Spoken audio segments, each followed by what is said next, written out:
Alright, what's up YouTube? I'm back with another video, and this is the second video where I'm gonna do kind of this style of commentary.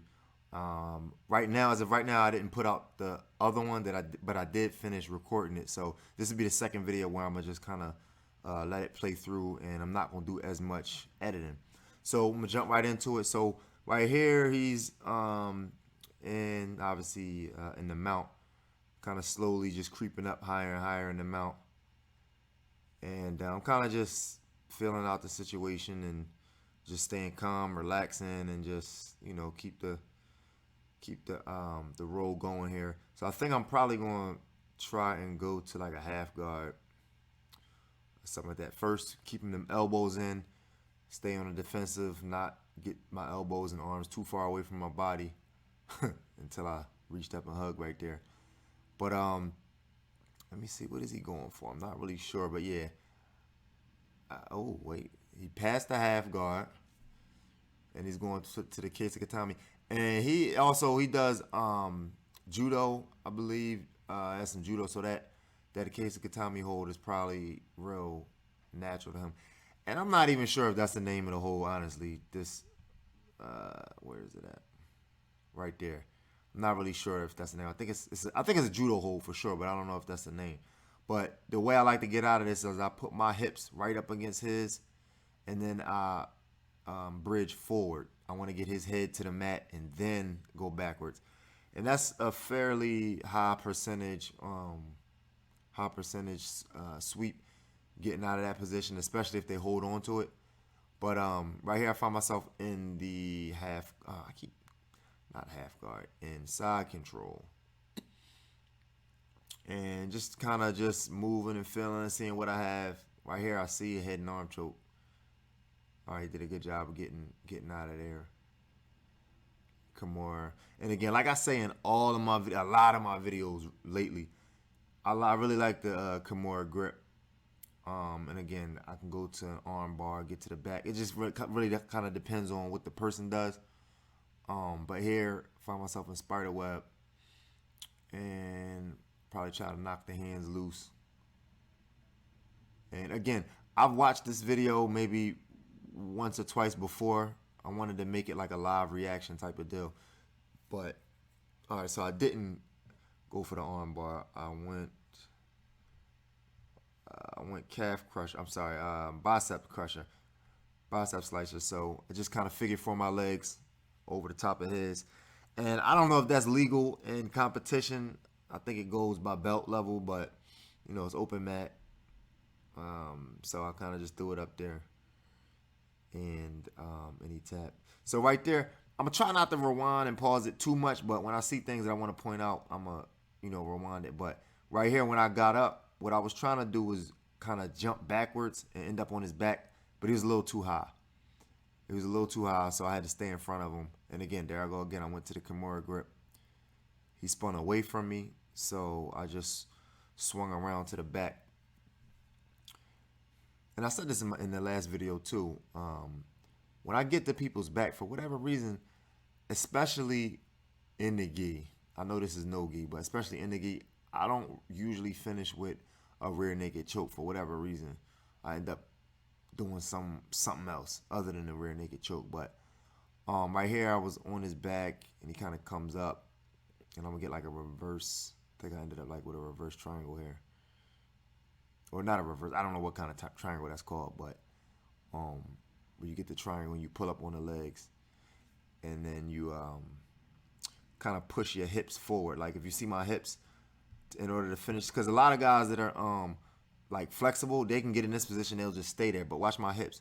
You kind of pull up on the leg like a lever, and you hip into them. It kind of is really crunching down on like the neck and the head, and I usually finish it that way when I put the hips into it. So we reset here, and probably I'm just keeping my distance. I got a knee shield in there. Let's see, just hand fighting. I think he really wants to get that, like his forehead up into me, but I'm keeping my distance with that knee shield right there in my right hand. I'm sorry, my right knee.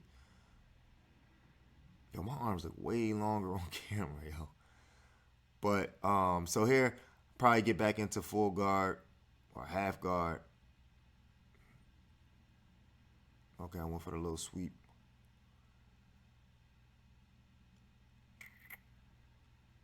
To the mounted triangle.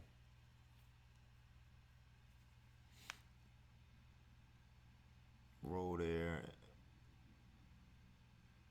And he taps. And I think that might be the end of this roll. Like I said, I did see this. I did watch the video before I loaded it up. But yeah, so that was the end of that video. And then we reset here.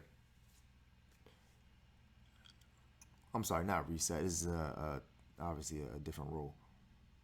But yes, if you're wondering how much he weighs, Omar's at least, I don't know, maybe the low threes or something like that, and you feel every pound of it, man. If you can imagine what it feels like to be under somebody that big, it's, 10 times worse. And it's not even the weight. I said this the last time we rolled and I uploaded the video. It's not just the weight. It's the weight on top of the pressure. But the good thing is, when we roll, any time that we have rolled in the past or whatever, he'll let me know, like, look, I'm about to put some pressure on you. The weight is there, but he's being nice to let me know, hey, I'm about to put some shoulder pressure on this. I'm about to, so get ready. And that's definitely a help. Obviously, don't want to get hurt, don't want to hurt nobody, but looks like he's going for a head and arm choke. Yeah, and I just tapped right out. Let me see the setup. Okay, so like he threatened the yeah. Ooh, that was nice. Hold up. So he threatened the anaconda, the key lock, and I'm trying to pull away from it, and boom, he switched it right into the head and arm choke. He's waiting for a good opportunity to put his head. Boom, got the head over. And once you get the head over, most times you see him shifting his weight to the left. Yeah, it's just like you gotta tap. So we reset again. And you might be wondering, you may or may not be wondering, if you, like I said in my other video, a lot of people that watch my videos are usually like newer people. You say, why aren't we starting standing? First, we don't usually start standing at his open mats anyway, but him taking me down is just asking for an injury. So we usually just start, we always start from the knees at this open mat here. Actually, all of them, all of the open mats that I go to, we start from the knees. So right here, he's in no danger. Trust me, he's in no danger. I was threatening or trying to hold on to that arm. Hold up. I was probably thinking about spinning around to his left and maybe falling back for an arm bar, but he got his left arm to the mat, and I didn't get a chance to spin around. But we reset here, and let's see what we got. And it's crazy when you're going up against somebody that's like, a certain amount of levels past you. Hold up, rewind. That's another one of them arm drags. That was nice. I wasn't paying attention. I wasn't ready for that. So you see, as soon as he get a chance, he comes up off his right elbow and grabs my tricep, boom, and pulls me right into it. Damn, I was not ready for that. Trying to recover. Oh, wait a minute, Kyle, what are you doing? Wait, I just pulled him back onto mount. So you see my right foot, I hooked his left leg with it, and then I just put my other leg right underneath. Maybe I was trying to get a butterfly hook in there and it just slipped through. But basically, I just pulled him on to mount. You see it all on my face. The pressure. All right, I'm back to half guard. And he just killed that underhook of mine too. So you see me as soon as I got into, well, I kind of got the underhook now. Get the half guard, and I wanted to come up, but that wizard was just too strong, and it's like, what I'm saying, it's a little bit too much pressure on my shoulder, so I had to get that up.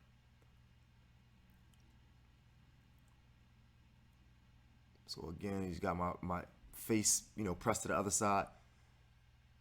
And just to let you know, I don't know if I mentioned it, but Omar is a black belt. I don't know exactly how many years he's been training, but he's definitely a black belt. So right here, I'm in the guard, just thinking, just trying to come up with something. You see my face. What am I thinking? Omoplata is not going to work. And he's just tight right now, just waiting for me to open my guard like I did. Yeah, he passed right. Damn, look how fast that was, man. When you that strong and can move like that, man. Watch his left leg, how fast he moved. Look. Boom. And then he tightened it back up. He hugged that left knee of his right back up to my hip after he passed.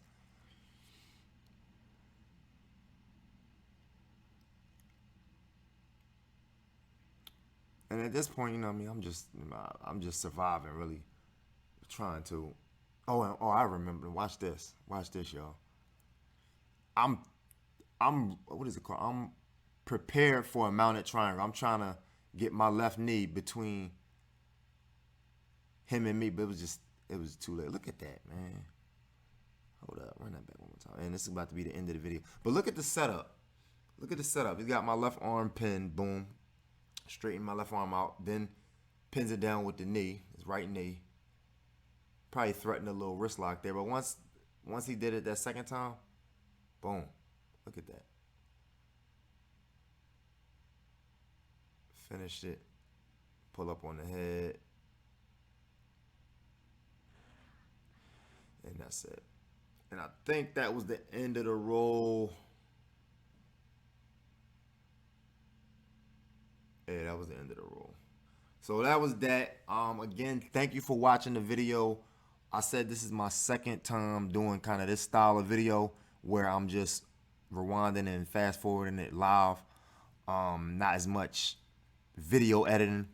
So let me know down in the comments. Thank you for watching. Follow me on Instagram. It's BJiuJitsuTV. And I hope y'all like this kind of switch up a little bit. And the camera angle, instead of the camera being stationary, is kind of moving with the action. So let me know down in the comments.